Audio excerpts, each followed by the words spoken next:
Siapa nih yang hobinya makan enak? Saya punya info menarik nih. Aneka kuliner di Semarang tidak cuma enak, tapi juga legendaris loh. Selalu ramai pengunjung. Ini dia liputannya.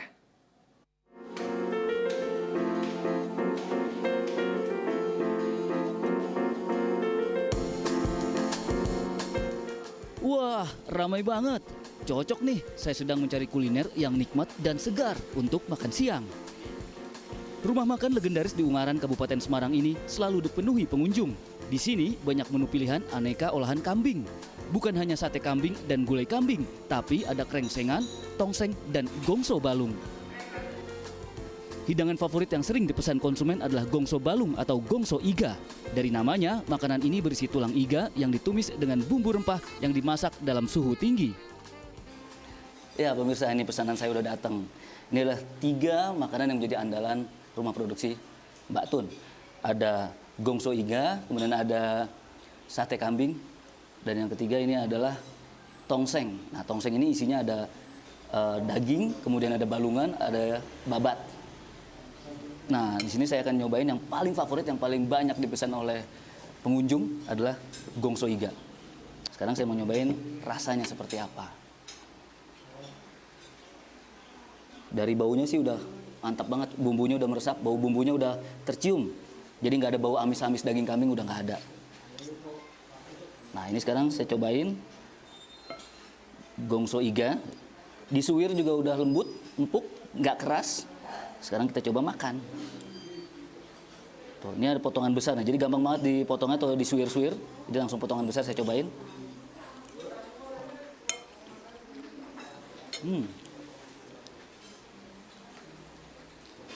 Enak, bumbu rempah-rempahnya meresap. Kemudian dagingnya lembut, enak di mulut, gampang dikunyah. Pas banget untuk makan siang bisa, bahkan untuk makan pagi pun juga bisa. Enak, bumbunya meresap. Yang paling penting itu adalah empuk dan bumbunya meresap. Nikmat. Rasa sate kambing dan tongseng juga tidak kalah enak. Daging kambingnya pun empuk. Para pengunjung ketagihan. Tapi jangan datang terlalu sore ya, karena tempat ini hanya buka setiap hari mulai pukul 7 pagi sampai 3 sore. Olahan kambing Mbak Tun yang berkembang sejak tahun 1970-an kini memasuki generasi kedua. Nama Mbak Tun diambil dari nama panggilan Tun, pemilik generasi pertama. Awalnya rumah makan ini hanya dibuka saat Wage dan Legi dalam hitungan kalender Jawa. Namun selepas pandemi COVID-19, akhirnya beroperasi setiap hari dengan 2 lokasi.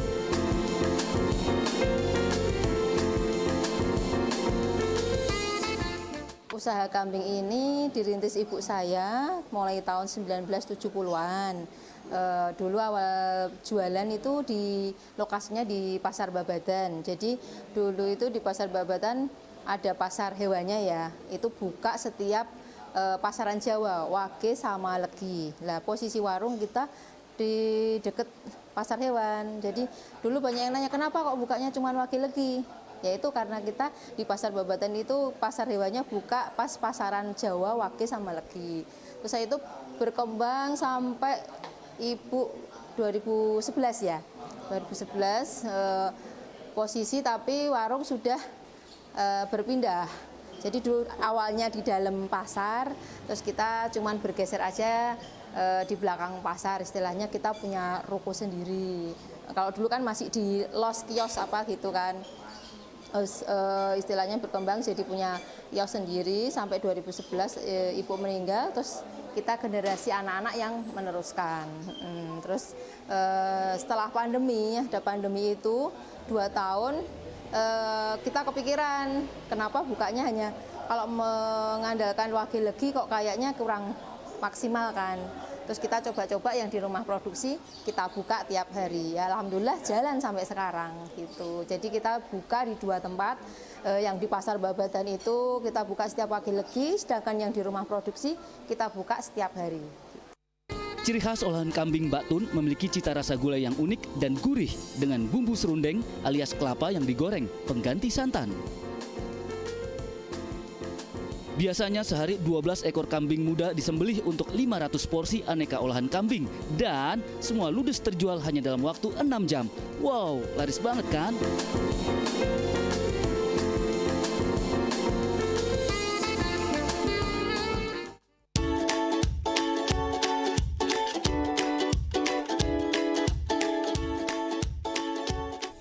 Nah, satu lagi nih, kuliner khas Semarang yang kurang afdol kalau terlewatkan. Tahu gimbal, pas banget untuk santap siang. Dan warung mungil lumayan Pak Man ini legendaris loh di kota Semarang. Tuh, lihat kan? Warung tidak terlalu besar, tapi pelanggannya banyak. Bahkan sebagian konsumen rela antre di luar warung. Selain warga lokal, ada pula pembeli dari luar Semarang. Tahu gimbal lumayan Pak Man berdiri sejak tahun 1950-an. Isinya meliputi potongan tahu goreng, kol, tauge, telur dadar, serta sajian utama gimbal favorit berupa udang tepung yang digoreng matang. Hingga kini tahu gimbal lumayan di Jalan Pampitan ini memasuki generasi kedua dengan ciri khas ukuran udang lebih besar dan bumbu kacang diulek kasar porsi jumbo yang bisa dilengkapi nasi ataupun lontong.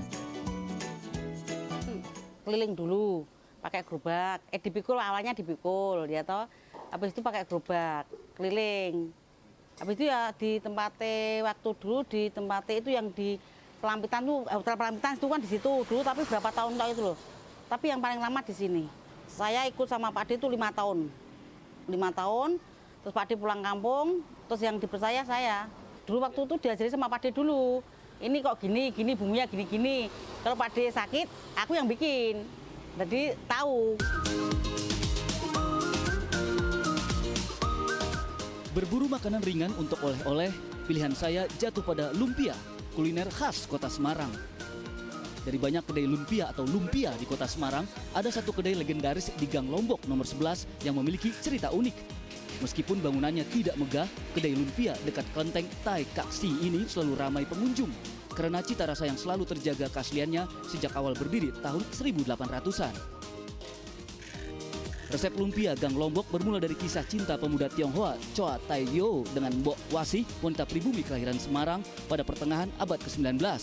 Begitu menikah, keduanya berkeliling jualan lumpia, kemudian mendirikan kedai mungil ini dengan perpaduan rasa gurih lumpia yang bertahan hingga sekarang memasuki generasi kelima.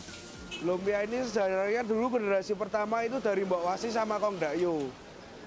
Awal mula buka itu dia keliling dulu pakai gerobak, baru dapat tempat sini. Sampai sekarang sih. Kalau saya generasi kelima, ini untuk sementara masih generasi papa saya, generasi keempat. Lumpia Gang Lombok berisi campuran udang, telur, dan rebung. Pembuatannya cukup sederhana. Pertama, rebung dirajang, kemudian dicuci dan digoreng. Selanjutnya campur udang dan telur. Saat menggoreng adonan lumpia selama 2 menit hingga 5 menit, tidak perlu menyalakan api besar agar tidak gosong. Jika sudah matang, bungkus dengan kulit lumpia. Dalam sehari bisa dihasilkan 300 lumpia. Ciri khas camilan Gang Lombok ini, rebung tidak berbau. Ada 2 jenis lumpia yang dijual, yaitu lumpia basah dan lumpia goreng. Daya tahan kedua jenis lumpia berbeda. Lumpia basah hanya bertahan 12 jam di luar kulkas, tapi bisa bertahan 1 minggu jika disimpan dalam kulkas. Sedangkan lumpia goreng bertahan 24 jam. Satu lumpia basah ataupun goreng dijual Rp20.000. Makasih Ibu ya. Ini adalah salah satu kuliner khas kota Semarang yaitu lumpia. Dan di sini adalah lumpia yang paling legendaris di kota Semarang. Dan saya baru saja membeli lumpia di sini untuk oleh-oleh keluarga saya yang ada di rumah. Ramadan Wibisono dan Muhammad Khadafi melaporkan dari kota Semarang.